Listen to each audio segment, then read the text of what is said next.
And I love kind of encouraging people to use technology in the classroom, outside the classroom.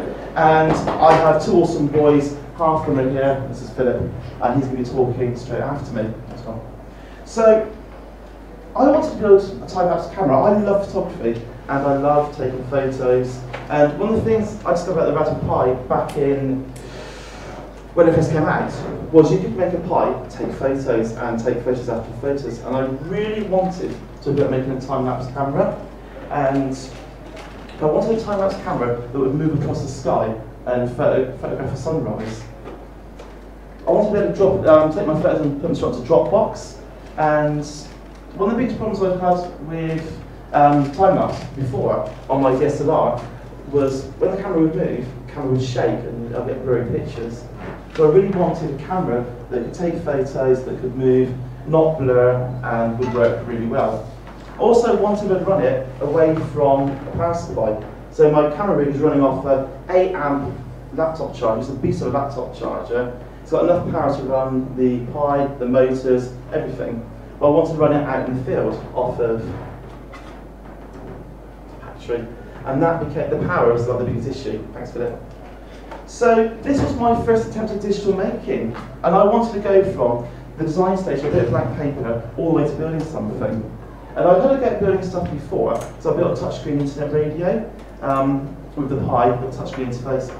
That was picked up by lifehacker.com. Got 500,000 YouTube views. It's ridiculous, it's like amazing. This is Lifehacker promoted it. But that was just using an existing bit of tech and writing the code for it. I also built a little home automation desk thing, which we showed at the, was it March? The birthday party? Yeah, at the March birthday party, which I called Deskmate 2000, that switches on some lights, switches off some lights, switches on my Mac. But I wanted to build something from scratch. And this was the first time I did it since 1991, that ages me a little bit. And I did GCSE CDT, it was wonderful, got a B in it, I'm so proud. And I built a 1 to 10 scale model of a darkroom. And I haven't built anything since then. So this was like a whole new project, thank you. So I want to take you through the steps. And if you want to build it yourself, there's a really good tutorial in September's issue of the Magpie, which takes you through how to build it, all the things you need. But I just want to kind of go through some of the things I did, what went well, what didn't. The first one was Arduino. I've never used Arduino before. I'm pretty confident, pretty competent in Python for the Pi, but I've never used C++ before. That was totally new to me, and I learned a new language, which was really good for me actually, because as a teacher I love learning, and I like promoting learning, and actually I was learning myself. So bought myself a second-hand Arduino. It was about that big. It was dead cheap. I think I got like a $5 on Amazon, no eBay, sorry, and it worked. And I had some LEDs flashing on and off, and a servo that would go up and down, up and down. £1.50 servo from China. Took about 2 weeks to arrive. Okay, good. Good. Do you want to highlight a little servo at the top there? That's it. Great. I mean, £1.50, can't go wrong. Brilliant. Next one. So this was prototype number 1, and this is my back garden. Thank you, love. And in the box, thank you. In the box is the Arduino. Got a little servo. The servo's going. And every single photo was blurry. Every single one. I couldn't get a single photo where the camera was taking a picture without it moving, and it was awful. So even if I said, well, I'll leave it like 30 seconds delay between the camera moving and the photo being taken, I couldn't synchronize them. And I was having real trouble working out how I'd connect an Arduino to a Pi. Next one. So I'm going to come back to Michael in a minute, because I had some, not grief's the wrong word, I had some encouragement from Twitter. So I thought, okay, the problem must be, it must be because it's getting blown by the wind. So I got an Easter egg box from my wife. We recycled the Easter egg box from Hotel Chocolate, got a little dome on top, put it inside, put it outside. Thought, this is it, it's going to work, it's going to be perfect. Blur, blur, blur. Okay, it's getting depressing. Okay, step 3. So this was quite good. I thought this would work. I was really, really, really positive. I started using lots of duct tape at this point. Do you remember the tweet? Yeah. So lots of duct tape to hold it all together. I thought that would solve it. No, that's one. And I needed a way of synchronizing the Arduino with the Pi. So So step 3 was to get a better Arduino. So rather than using this thing that I had on eBay for a couple of quid, I thought I'd get an Arduino Uno and start from scratch. Rebuild the project. I left it for a few weeks. Now, the top bullet point is quite important, because I think we all get to the point in our project where we just want to throw it away, give up and go, it's not working. And at that point, I can't do it, it's too difficult. So I thought, no, I'm not going to give up. I'm going to put it on the shelf for 2 weeks. I'm going to think about it, come back. So I bought this Arduino Uno clone, about £7, a lot cheaper than the real one. And actually, the clone has been absolutely perfect, no problem at all. So we started again. Bought myself another servo. This time, we've got a little Pi Zero. Can anybody spot anything weird about the Pi Zero? Let me see if you're weird about it. Yeah. It's upside down. It's upside down, yeah. Because actually, I ended up soldering all the pins on upside down because actually it fit better. And the ribbon cables held on with, I can't wait to teach you then. Right. The ribbon cables held on with tape because I managed to snap the end off. So this really was a labour of love. This was, but a fiver for the Pi Zero, it's fine. Get another one. But I managed to get the camera moving up and down, side to side. Things were starting to work. And then I had my moment of awesomeness, because I needed a way of connecting the camera up. I said I mounted it upside down, that seemed to work. Soldered the pins on, seemed to work. And every time the camera moved, it would rip the cable out the end of the Pi. So I had some real kind of issues with glue, sellotape, duct tape, and it kind of worked, kind of didn't, but kind of went a bit wrong. Okay, next one off. Thank you. So, making progress, and I couldn't work out how to connect the Arduino to the Pi. So, the Arduino controls the motion and the intervals of the photos being taken, and basically everything to do with the camera. The Pi simply takes the photos. And I sat in my classroom, my physics lab, for ages going, right, 5 volts coming out of the Pi, out the Arduino, the Pi is a switch. 5 volts coming out, the Pi needs a switch. Eureka moment, a relay, a little DC relay. So 5 volts goes into the relay, next slide. The relay closes, takes a photo. I think somebody's tweeting that. So things started to work now. I had a way of synchronizing the photos. I had a way of moving the camera. So the little Arduino is controlling the camera, the pan and tilt.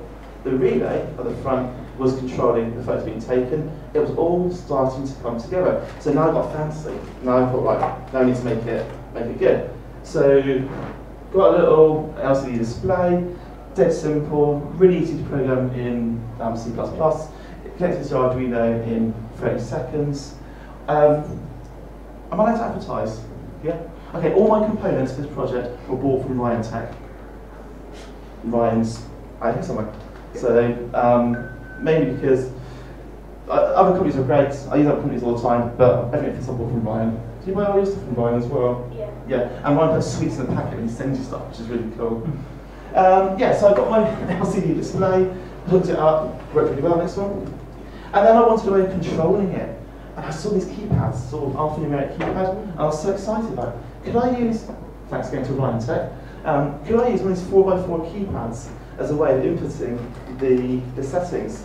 And it must admit, it took a little while, but because there's such an amazing community out there, I found some examples of code where people had used this for sort of entry mechanisms, adapted it with Arduino, so I could use this not for a menu, but for entering parameters like start angle, end angle, interval, pan, and tilt. And that worked really well. And in the end, stuck it on the side of the box, and I was ever so pleased with that. Trying to work out how to convert key presses into integers from strings was quite interesting, quite a stressful evening, but I found, with the help of the community out there, some sample code, which was good. Cheers. So, this is where the tweets came in. I needed a way of building the case. So it was all working, and I wanted a way of putting it together. So I got my wife's Hotel Chocolate Easter egg box, and I wrapped the whole thing in duct tape. Cut a hole. Got a bit of stick online from a certain gentleman who used the duct tape, which was fair enough. That's quite funny actually. It's a bit of encouragement, a bit of feedback, and it started to come together. I then hit the kind of big snag point. Well, I like to go to jams, I like to go to events and show my projects. It's wrapped inside a box, I can't show it. So actually you need to be able to show what's going on inside. So I took the whole thing apart, and next one, redesigned it, next one, and changed the Pi. As you see the Pi's upside down. I took the Pi off, put a Pi 3 on, and it was starting to take shape. And things were looking good. Things were starting to work. Okay, next one. And this is the kind of stage I got to. And to be honest, it wasn't pretty. It was a bit ugly. I put it in the garden. It got a bit damp. It wasn't going to work. So I went back to laser cut, a bit of perspex, and rebuilt a new case for it. Thank you. So where did we get to? We got to this.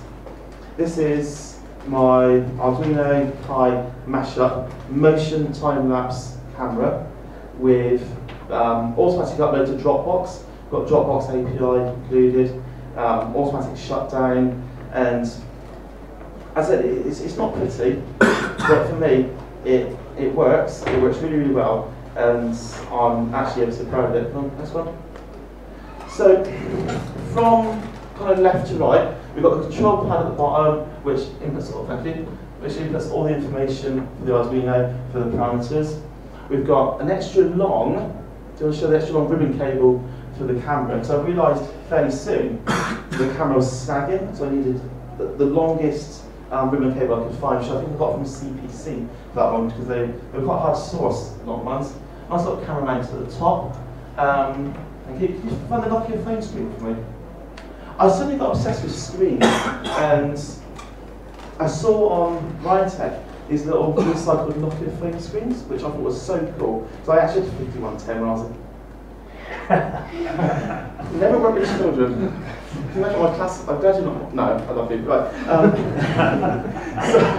So I had Nokia phone screen, a Nokia phone as a kid, as a young adult. So I was dead chuffed to get one of these on here, and it actually works really well. I'm quite pleased with that, and that gives you your number of frames and your information. We've got a relay, which you can't see to the other side. Can we go to the next slide? Cheers. So we've got the, where's the relay? Is the relay? Oh, the relay's on the other side. Oh, there it is. So we've got the 12-volt relay, which was £1.50 from, where did I get it from? Maplins. Yeah.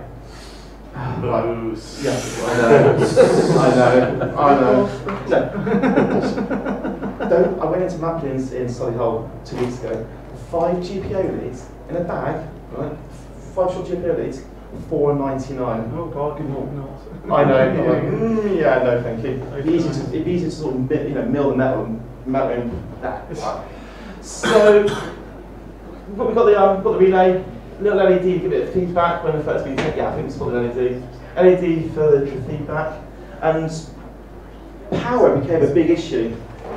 I suddenly realised that my rig was really, really power hungry, because I've got the LCD display here, Nokia phone display, I've got pan and tilt surveys, and the camera.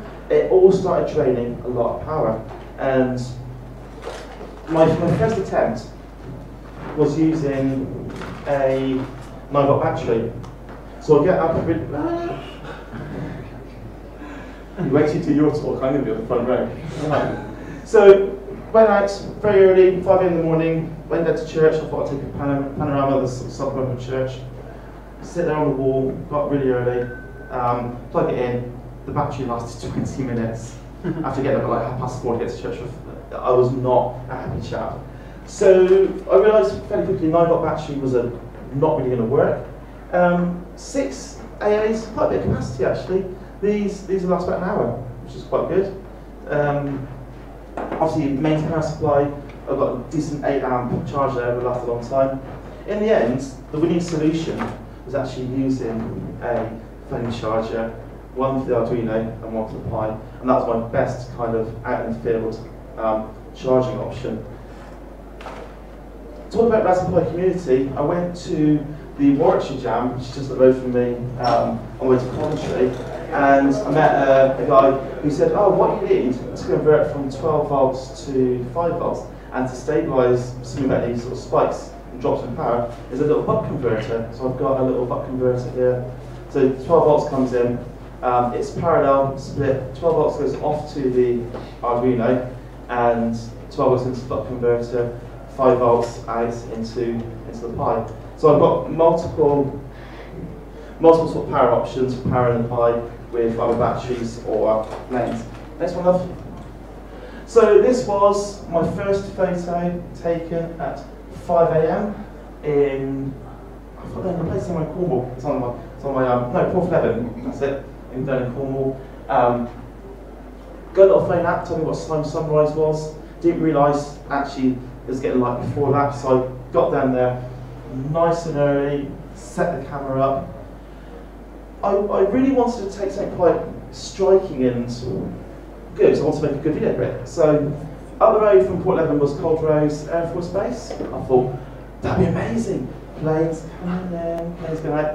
And we went and sort of so we went and looked at the car park, and sort of the moment of realisation that if I pitch up at 5 AM as a Coldrose Air Force Base with a box with GPO leads, I think my holiday would have been over pretty quickly. So we abandoned that one as a very very bad idea, and I went to Port Leven instead, which was a much better option. Although bizarrely enough, at 5 AM, a police car drives past. He slows down and drives off. And then 5 minutes later, he comes back the other side. I'm taking photos. And it actually, joking aside, there was that lad, obviously in America, who stopped for his project with some GPO leads and cables and things. Actually, if I'd gone to Coldrose with this, I think I would have ended up. I wouldn't be here now, would I? Probably. Okay, next one.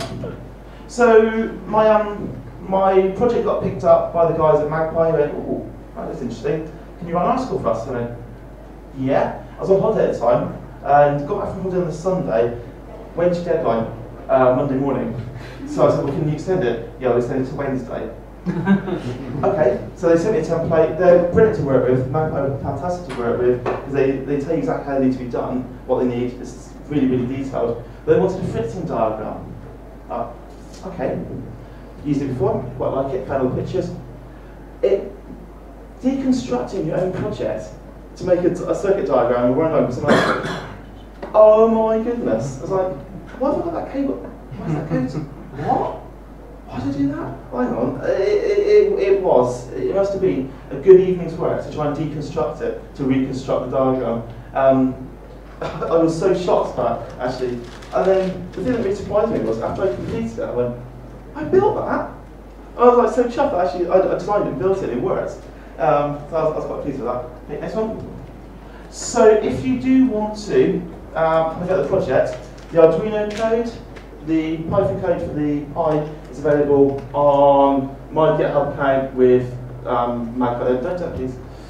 So if you go there, you can find my code. It's in the Magpie from September's edition with step-by-step how to build this. Mine doesn't look beautiful because I kind of built as well along and I adapted it.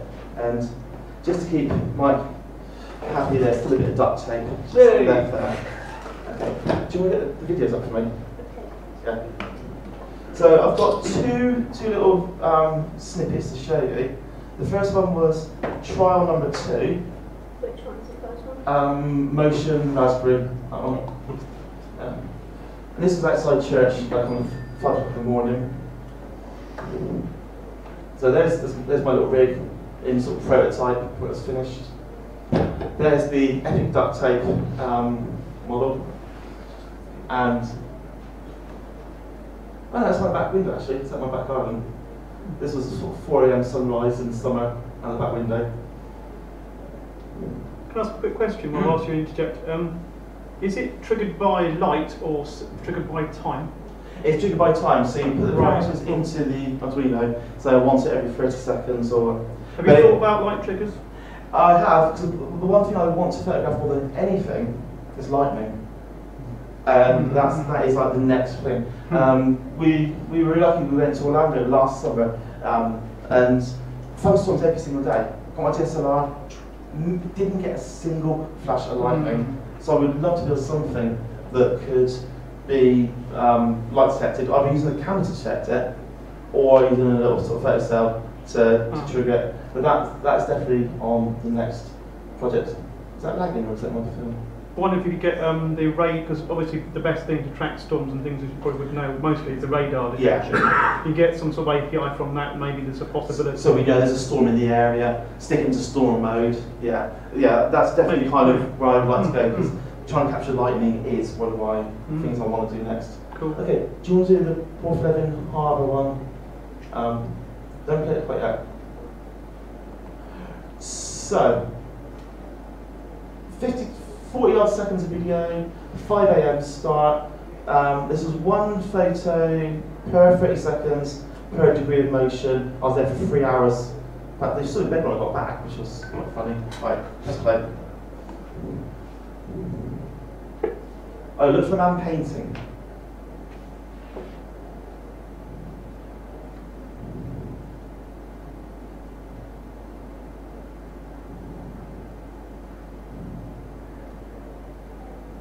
You can see where it gets stuck on one position, because it's only £1.50 survey. And that's in the afternoon. I love the cloudscape. And It's cool. yeah, I'm really pleased with it, because yes, I've had at least 3 people say to me, well, why don't you go to Maplin?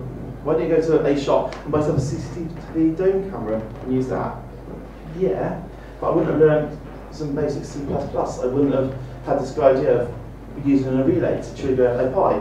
And for me, also as a teacher, learning, development is stuff that I'm absolutely passionate about. And for my own, okay, you ready for yours? For my own skills, my own knowledge, my own understanding, it's been really cool. We're going to be outside for at least several hours after we finish in here, so I'd love to come and have a look, have a play. It's not been taking photos while I've been sat in here, and I've actually had set up, this is on child protection mode at the moment, so that safeguarding mode, so when it takes photos, it erases it straight afterwards, so I'm really conscious of that. But what I've added to it also is a button that, if you fire up, it's, okay, when you fire up it'll take all the photos and upload them to Dropbox. If it detects my home network or my phone, it'll upload it to Dropbox, which is cool. That's me. Do come and have a look at it later. Philip, who has been so helpful doing my presentation, well, it's going to be interesting, frankly. He's going to do the next one where he's going to talk about his Pokédex and his some holiday projects. I want to do a really quick caveat, okay, for his presentation. Little thing, right? All I did on this project was drive into the makerspace, hold his hand when he used the laser cutter when he got excited, and buy the components. So everything you see is his work. His code is his own work, his design is his own work. No, I screwed it together, I think I did that. But he's too shy to say what he did. So thank you very much for listening.